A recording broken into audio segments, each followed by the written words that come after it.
What's up? Hurricane Liz here, and I finally did it. I finally went out there and found one of the many cameras I have. However, I still don't know how to really mess around with the settings. So if they don't look right, it's just because I've got a funny face. What can I say? I cannot change that. However, I can change the way that you actually sell on Amazon. And what we're going to talk about today is the truth about dropshipping in 2020. The biggest question that I get asked lately about dropshipping is, am I still doing it and is it worthwhile? So I'm going to tackle that question in this video and a heck of a lot more, including how much I made just yesterday dropshipping on Amazon. Now remember, this is Amazon, this is not Shopify.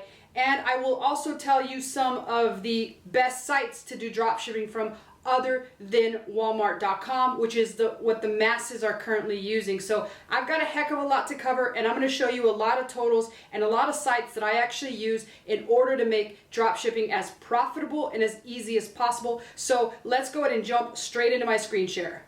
Okay, so we are in my actual dashboard of Hello Profit, which is the actual software that I use to show me what I'm making on all my stores. Instead of having to log into just one, it's kind of a pain in the ass to log into each Amazon account individually. And what we could see here is that yesterday's total sales were $36.05. Now keep in mind, this $31.34 is not profit. Profit is usually about 10%, but I don't have time, and there's too many products that we rotate to be able to keep adding those prices here on this. We actually keep track of those in another method. So profit is about 365 days, which $365, $360 for that day. So a lot of people would say like, wow, that sounds awesome. That's kind of what I would want in a single day, right? That totals out to about $10,000 a month. But the reality is that this past 30 days have only been $21,000 in sales, which means that's about $2,160 in profit. A lot less than what happened last year. And to kind of give you an example, I'll show you a similar month to this last year, and we're going to pick the month of October. So I'm going to go back to October here, and you're going to see that in October, the actual profit's going to be slightly higher, which shows that there's a decrease in the total amount of money being made here. If I just hit filter, it's going to show me October, and it's going to bring up how much was made in October, which is $42,000. So it's about a 25% decrease in overall sales, which is, you might think that's not really that alarming. It kind of is a little alarming, and what it is basically telling me that dropshipping is slowly dying on Amazon, and the profit that's being made from it is about the same. It's great, but there's a lot more competition in the marketplace, and it's a lot more difficult to differentiate because at the end of the day, you're selling somebody else's products. So for those of you that don't understand the process, remember what I'm basically doing in this particular actual store is I'm listing products on Amazon, and those products, when somebody purchases them, I buy them from Walmart and ship them to the customer. So the customer thinks that they're getting them from Amazon, but in reality, they are coming from Walmart, and there's a very tiny profit margin. So altogether, that's kind of what's going on. Now, here is the thing. I did notice a significant decrease in overall profits when something called the fair market pricing thing came out. So let me kind of show you what I'm talking about. If we look at my profit in July, you're going to see a drastic difference as to what it is now. If I hit apply here in July, now remember, this is usually 10% margins.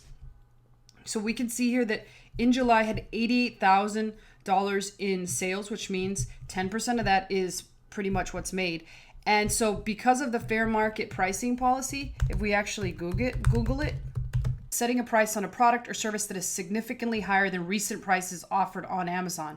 So what that basically means is, like, for example, when a hurricane hits, you can't start trying to sell bottled water for $40. If so, Amazon is going to shut you down. They're going to suspend your account. So no, I wasn't selling bottled water for $40. What basically happened is a fat finger mistake, and that means that I priced some bottles of olive oil for like $280 instead of $28, and as a result, my account got suspended. So after this happened, it panicked the whole market, and people that were selling, doing drop shipping, kind of went into a panic and lowered a lot of their prices. So as a result, there's been a lot more competition as well as lowered margins. So that's not good.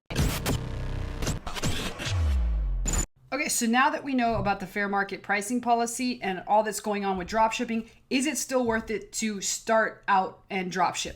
My answer to that is if you are brand new, absolutely not. I would not do it. I would do something else like private label or starting with Amazon fulfillment, FBA, do something like that. Now let me show you why also. That is because of one other major reason. One of the ways that we actually used to be able to generate an extra amount of income with dropshipping is through something called cashback. So let me kind of explain cashback and then explain what's happened. Cashback would be if I bought a product on Walmart through my cashback site and clicked on the link, their link, it's like an affiliate site. They would actually give me a percentage back of what they're earning. So for example, I would get 1% on all cashbacks that I use their link to buy the product on Amazon. And I would get that and then make a profit on it, right? Well, as you can see by my account here, my cashback has been dwindling. So I right now am owed $721. There's no telling if I'm actually going to get it. But if we actually look at the earnings and look at each one individually, you're going to see that a lot of these Walmart is now denying. They say decline, decline, declined. I did get one here for $2, which was confirmed. So every now and then I will get a cashback, and this just means $2 extra in my pocket, in addition to what you saw on the actual other dashboard, which were my revenue and overall profits. And you'll see that a lot of them are getting declined. There's very few that are confirmed, and there's a couple here that are still paying me out. So in general, Top Cashback is still giving me some money, but let's take a look at another site that I used before. It's called BeFrugal.com.